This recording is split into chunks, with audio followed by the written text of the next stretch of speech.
didn't have to be an expert to happen upon big bone fossils.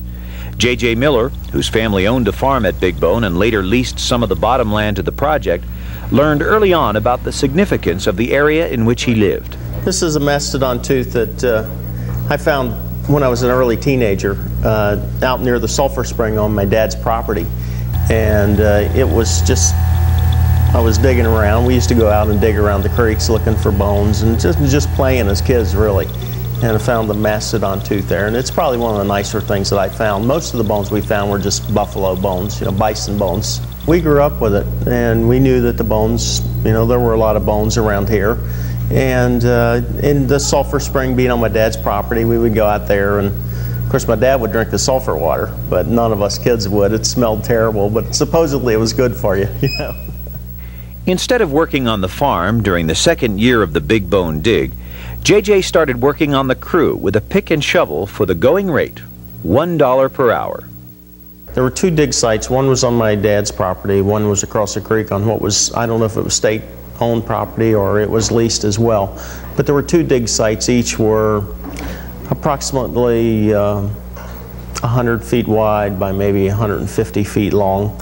And we would lay out the sites in 10-foot squares, and you would dig down a 10-foot square, and anytime you would find a fossil, you would locate it within that 10-foot square. And of course all the squares were laid out in a grid, so they knew exactly where every significant bone was found, basically, and cataloged it. And you put them in brown paper bags, and you indicated the actual site within the 10-foot grid. You indicated the grid.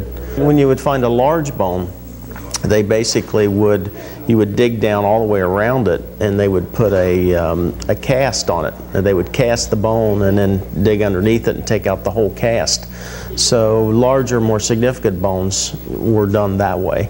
You actually found something, you would use a trowel and you would cut the dirt away very carefully and kind of dig down and put it up on a little pedestal, and you would have the little brushes and you would actually brush the dirt off, and then you'd take the bone out. And if it wasn't a major find, the major finds you would cast, or something they thought might be fragile, they'd put a plaster cast around it and take it out in a cast.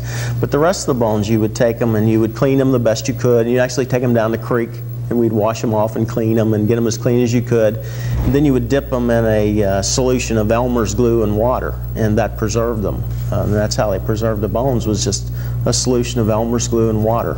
And then you'd let them dry, you'd put them in a brown paper bag that really, you had a stamp on there that showed the grid, and you'd mark what grid it was in, and then you would actually put the location of the bone within the 10-foot square. For 5 summers, the dig went on, uncovering hundreds of bison bones, mastodon and woolly mammoth bones, and tusks, evidence of ground sloth and even large beavers. Once back in Nebraska, they realized they may have stumbled upon a previously unknown species that had been dug up. And according to Dr. Schultz, a pretty significant find. And then we knew that bison latifrons was a fossil bison. And then the modern bison there was a dwarf bison. No one had ever, all the names have been bison americanus and pennsylvanicus and so forth. The Smithsonian or Harvard or any of them had never collected a skull. And the anthropologists had identified all the limb bones as deer because they were too small for any bison. But a small dwarf bison lived there. And the only mounted skeleton in the world is at Big Bone Lick Museum there. Was all this hard work worth the effort of all involved? I don't know. It was just a very much of a thrill to think you could work there and handle the bones that William Clark had dug. It was fun to be involved with that, and it's good to have as a memory looking back on it. And it was 4 summers that I spent doing something that was of some significance in the whole scheme of things, and as it relates to the park, and hopefully as it relates to the museum that they'll have here someday, and hopefully we'll get some of these bones back that went to Nebraska and put them in the museum at Big Bone. So I'm really glad to have been part of that, and it's very possible that there's bones there that I found that, who knows, they might even still be cataloged. as having been found by me and being part of that, and could eventually be in a museum here someday. So sure, I'm glad I did that. It's great. If I were right now had to sign up for 3 months of hard labor digging fossils, I doubt that I'd do it. In 1960, just prior to the Nebraska digs, Big Bone became a state park, but it wasn't easy. Around 1900, Boone County acquired 2 acres of Big Bone land from a family interested in preserving its history. We figured we could start with the 2 acres of land that the Boone County owned, and see if we couldn't add to it.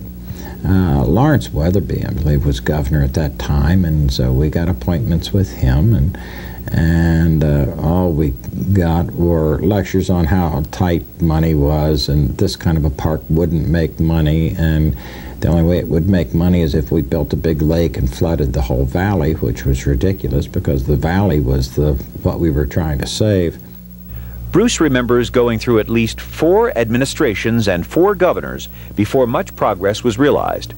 The Big Bone Historical Park Association lectured to schools and organizations and passed around tin cans to raise money to buy more land. Now we're up to the time when Happy Chandler runs for governor again in 1955, and I think he was elected in '56. And here again, my father had been his campaign chairman and had previously worked to try to get Big Bone established as a park, so we thought, well, we'll never have a better opportunity to have a governor friendly to our cause. And in fact, when Happy Chandler came to Boone County campaigning, he said, and if you vote for me, I'll see that you get your park at Big Bone because you deserve it. So, well, we held his feet to the fire after he'd made that commitment. And so we did get the state to design a park for Big Bone, and I must admit it was very modest. It was like maybe 100 acres, no more than that, and then to get an appropriation for the park and to get it started. Although Chandler left office and Governor Burt Combs was elected, the state was committed to putting a park at Big Bone Lick. Henry Ward was the commissioner of parks at that time and did a dramatic job of developing Kentucky's park system, and we got him interested and took him down there, and when he studied the history of the thing, he realized we gave him a complimentary copy of the Big Bone Lick by Gilson, signed by Gilson, and then bless his heart, he read it and realized what a treasure there was there, and descriptions as the world's largest deposit of Pleistocene animal bones, and he thought, well, maybe we can do something with this.